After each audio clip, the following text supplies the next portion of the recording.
안녕하십니까. 바이오 투자학교의 이혜진입니다. 지난주에도 많은 응원 그리고 좋은 의견들 보내주셔서 감사드립니다. 그래서 이런 좋은 질문들 보내주시면 제가 잘 정리해서 여러분들께 설명해 드리도록 하겠습니다.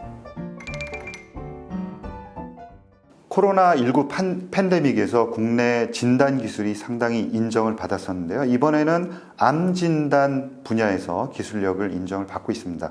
그러니까 미국의 캔서 문샷의 속속들이 우리나라 진단 기업들이 합류를 하고 있는데요. 먼저 이제 루닛이라든가 젠큐릭스 등이 속속들이 이제 진입을 하고 있습니다. 이 캔서 문샷 프로젝트는 연간 18억 달러를 투자해서 25년 동안 암 사망률을 절반으로 줄이겠다라는 미국의 대형 프로젝트인데요.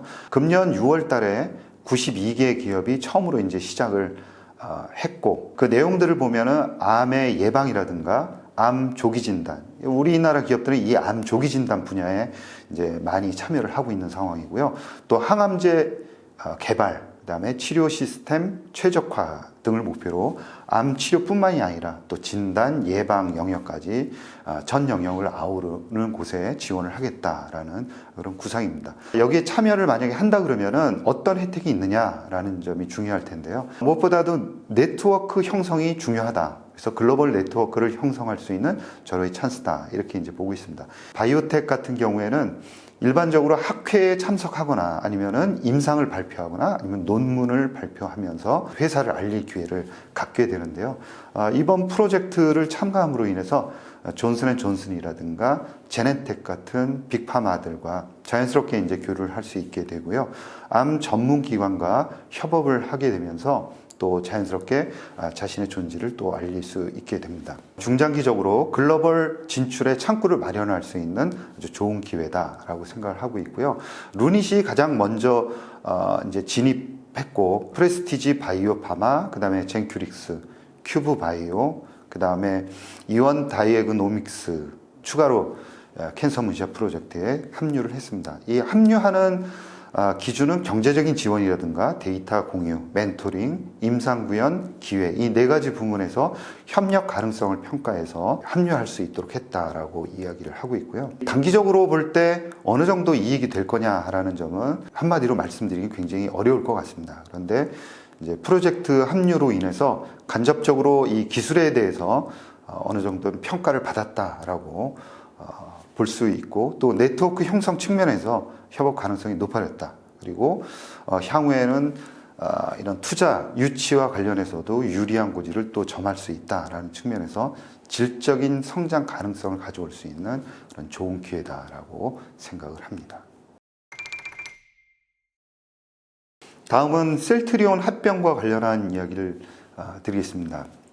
최근에 셀트리온이 합병 이야기를 꺼냈는데도 불구하고 주가가 그렇게 시원하게 오르지 못하는 모습을 보이고 있는데요. 첫 번째로는 셀트리온의 2분기 실적 발표가 그렇게 시장에서 기대했던 기대치에 미치지 못했다라는 점을 말씀드릴 수 있는데요. 매출액이 12% YOY 2분기 매출액이 감소를 했고, 영업이익도 10% 정도 감소하는 부진함을 나타냈습니다. 그래서 이러한 2분기 실적 발표가 주가에 반영이 되고 있다, 이렇게 이제 볼 수 있고요. 이제 8월 17일 셀트리온이 셀트리온 헬스케어를 흡수 합병하는 결정을 내렸습니다. 그래서 기준가를 본다 그러면 셀트리온이 15만 813원, 그 다음에 셀트리온 헬스케어가 66,874원 이고요. 합병 기일이 12월 28일로 결정이 되었습니다. 합병 절차를 보면은 먼저 셀트리온하고 셀트리온 헬스케어가 1단계 합병을 하고, 그 다음에 2차적으로는 셀트리온 제약을 합병하는 두 단계로 합병이 진행될 것이라고 예상을 하고 있습니다. 중요한 거는 주식 매수 청구권 합산 한도가 1조 원으로 제한되어 있는데요. 소액주주의 비중이 이제 높은 상황이기 때문에 소액주주 청구권 금액이 얼마가 되느냐, 이거는 또 주가하고 연동이 되어 있기 때문에 주가 흐름이 중요할 수밖에 없다라는 거고요. 주가 흐름을 보면은 이제 아직은 합병 리스크가 있다라고 기본적으로 생각을 합니다. 먼저 셀트리온 헬스케어를 합병하는 그런 과정들이 남아 있고, 그 다음에 또 셀트리온 제약을 흡사합병해야 되는 이런 합병과 관련한 그런 리스크가 존재를 한다. 그리고 그 합병이 이루어지는 상황 하에서는 공격적인 그런 영업 마케팅이라든가 아니면은 중장기적으로 계획을 세워놓은 M&A를 통한 신약 개발 그 부문이 적극적으로 진행되기는 어렵다라고 생각을 하기 때문에 합병 과정이 어느 정도 가시권 안에 들어온 상황에서 주가도 우상향하는 흐름을 보이지 않을까라고 생각을 합니다. 다음은 SK바이오팜에 대한 내용을 말씀드리겠습니다. 2분기 매출액이 시장 컨센서스 대비해서 매출액은 인라인하게 나왔고 그 다음에 영업이익은 아웃퍼폼하는 그런 모습을 보였습니다. 매출액의 절대 비중을 차지하고 있는 뇌전증 치료제 엑스코프리가 시장에서 기대하는 것만큼 부응하면서 매출액이 착실하게 나오고 있는 상황인데요.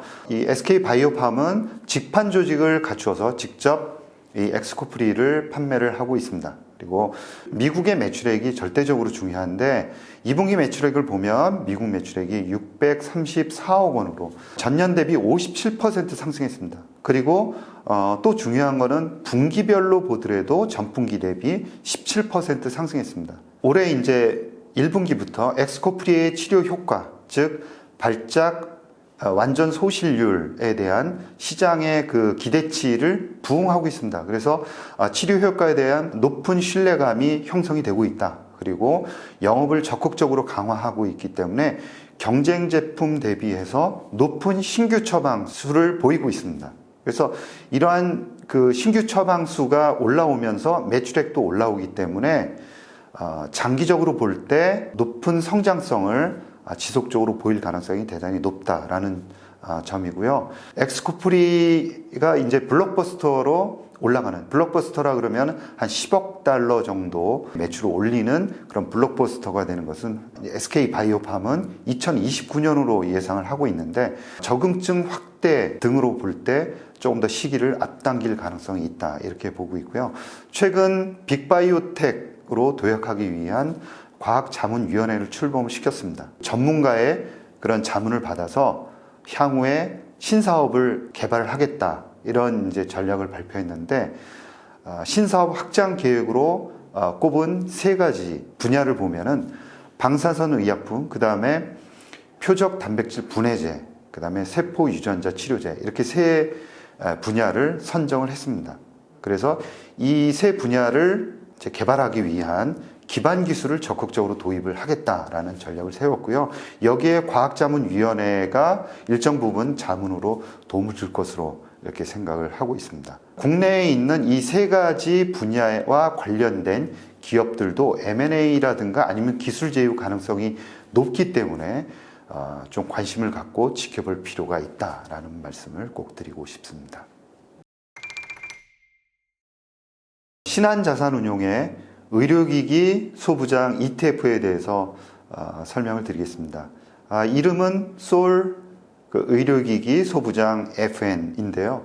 이 안에는 피부 미용 기기 기업이라든가 임플란트 및 치과 기기 기업, 그 다음에 보톡스하고 필러 기업 등 한 16개의 종목이 담겨져 있습니다. 이 솔 의료기기 소부장은 기존에 설명을 드린 삼성이라든가 아니면 타임폴리오에서 나온 그런 ETF하고는 성격이 좀 다릅니다. 즉 FN 가이드의 의료기기 소부장 지수를 기초지수로 해서 그대로 추정하는 패시브형 ETF다 이렇게 보시면 될 것 같습니다. 그러니까 액티브하게 운영되는 게 아니라 패시브하게 특정 지수를 팔로우업 하는 그런 지수다 이렇게 보실 수 있고요. 이 솔 의료기기 소부장 FN은 국내 의료기기 소부장 전체에 투자하는 이제 ETF다 이렇게 보시면 정확히 맞을 것 같고, 바이오 소부장 기업들에 집중적으로 투자할 수 있는 투자 수단이 생겼다라는 측면에서 의의가 있다 이렇게 생각을 할 수 있고요. 단기적인 등락보다는 좀 장기적인 측면에서 관심을 갖고 투자할 필요가 있다 이렇게 생각을 합니다. 최근에 이제 한 달 동안 삼성이라든가 이렇게 타임폴리오, 그 다음에 신한자산운용에서 바이오 관련한 ETF들을 쭉 내고 있는데요. 앞으로 이제 고령화 시대가 더 이제 다가오고 있고 또 각 나라에서 이 바이오를 첨단 산업으로 육성을 하게 되면서 구조적인 성장이 있을 것으로 그렇게 기대되고 있습니다. 과거의 그런 산업의 성장률만 보더라도 바이오 산업이 가장 높은 성장률을 보이고 있습니다. 그리고 향후에는 이제 고령화에 따라서 더 높은 성장률을 보일 것으로 그렇게 생각을 하고 있기 때문에 단기적인 그런 변동성보다는 오히려 장기적인 그런 시각을 가지고 투자를 하기에 굉장히 좋은 산업이다라는 거고요. S&P 500보다도 더 좋은 성장률을 보이고 있습니다. 따라서 젊은 투자층군에서 향후 10년, 20년, 30년을 내다보고 향후 미래의 노후를 준비한다. 이런 측면에서는 어떤 산업보다도 더 투자 가치가 높고 안정성이 높다. 특히 이제 미국의 빅파마를 포함한 ETF군에 그런 장기적인 투자를 한다면 좋은 성과를 낼 수 있지 않을까 이렇게 생각을 합니다. 다음으로는 이제 구독자분께서 질문 주신 내용인데요. 10월에 있는 학회인 에스모, 즉 유럽 종양 학회에 대해서 말씀을 드리겠습니다. 아직 기간이 있습니다. 10월 20일에서 24일에 이제 개최될 예정이고 10월 16일에 이제 초록이 발표가 됩니다. 그래서 아직 이제 전체 다 나오지는 않았고 계획을 발표한 몇몇 회사들만 이제 소개를 해드릴 텐데요. 가장 중요한 거는 유한양행의 렉나자, 얀센이 받아가지고 임상을 진행하고 있는 마리포사 3상 중간 결과 발표가 시장의 가장 큰 화두거리입니다. 이 임상을 보면 EGFR 변이 환자 1차 치료제에 대해서 아미반타맙하고 레이저티닙, 그 다음에 백금 기반 항암요법 이 세 가지 병영 치료를 한 결과에 대한 중간 결과가 이번에 발표가 됩니다. 특히 중요한 것은 EGFR 표준 치료제인 아스트라제네카의 타그리소하고 비교를 하게 되죠. 더군다나 시장에 관심을 보이고 있고요. 아스트라제네카가 타그리소하고 그다음에 화학 항암제하고 병용한 그런 결과를 한 달 전에, 그러니까 9월 달에 발표를 합니다. 굉장히 중요한 이벤트들이 겹쳐 있다 이렇게 이제 보시면 될 것 같고요. 유한양의 렉나자의 그 목표를 보면은 전체 생존 기간입니다. 그래서 이 전체 생존 기간이 얼마나 나와 있느냐 하는 것이 시장의 가장 큰 관심사다 이렇게 이제 볼 수가 있습니다. 다음으로는 보로노입니다. 마찬가지 EGFR, 엑선 20, 삽입 타깃 비소세포 폐암 치료제입니다. 이 비소세포 폐암 시장이 워낙 크다 보니까 마찬가지로 이제 비소세포 폐암을 대상으로 한 그런 치료제들이 많이 개발되고 있는데요. 이 보로노이도 114라는 이 물질을 가지고 이 비소세포 폐암 치료제를 만드는 임상 1상 데이터를 발표를 합니다. 특히 이제 이 물질은 높은 뇌 투과율을 보인다라고 시장이 알려져 있습니다. 그래서 뇌전이 환자를 대상으로 한 하위 분석 결과가 어떻게 나올 것이냐라는 점에 시장의 관심이 모아지고 있습니다. 마지막으로 신라젠 같은 경우에는 항암 바이러스 팩사백, 그 다음에 면역관문 억제제인 립타요를 병용해서 치료하는, 즉 신장암 대상 임상 2상 결과를 발표하게 되는데요. 이 발표 연구가 에스모에 채택이 되었습니다. 그래서 이 발표 진행 결과에 대해서도 시장의 관심이 모아지고 있다라는 거고요. 신라젠의 향후 주가 향배에도 상당히 중요한 이벤트다라고 말씀을 드릴 수 있습니다. 이 외에도 이제 다양한 기업들이 또 발표를 할 텐데요. 추가적인 참가 기업들에 대해서도 향후에 업데이트 해드리도록 하겠습니다.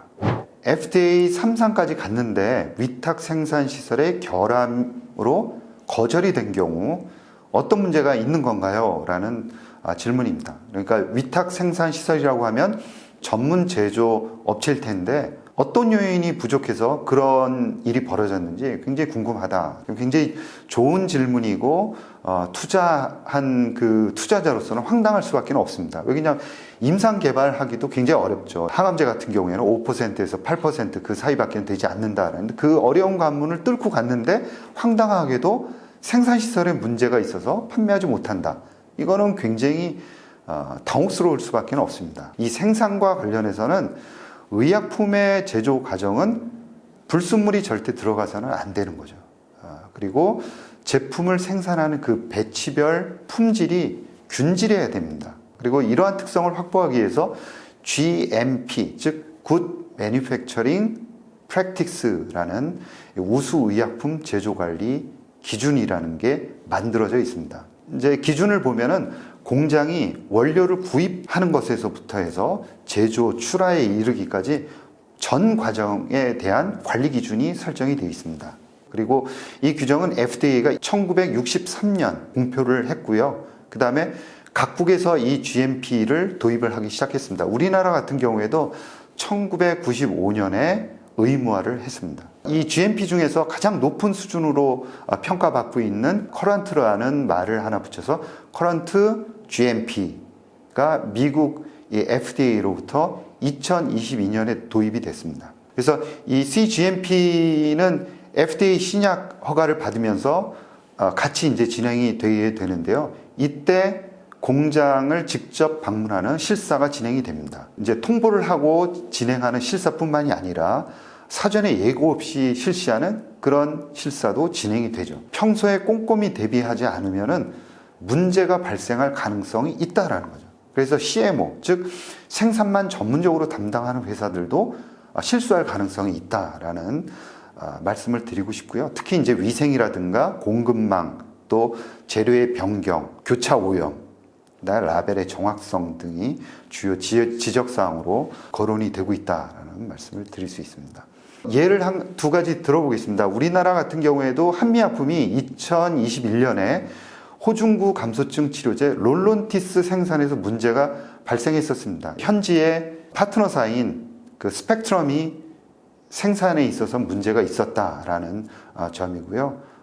이제 향후에는 이제 재실사가 실시가 되었었죠. 그것처럼 이렇게 이제 CMO를 준 회사에서 문제가 발생할 경우가 있다라는 점을 알아두시면 좋겠고요. 점점 까다롭게 변해가고 있습니다. 왜 그러냐면 그렇게 요청을 하고 있고 FDA가 그렇게 해주도록 이제 제3의 기관이라든가 단체들이 그렇게 요구를 하고 있는 거죠. 그래서 점점 FDA의 그런 실사가 까다로워지고 치밀해지고 있다라는 점을 여러분들께 말씀을 드릴 수 있고요. 생산과 출하하는 그 모든 과정에서 문제는 생길 수 있다라는 점을 말씀을 드리겠습니다.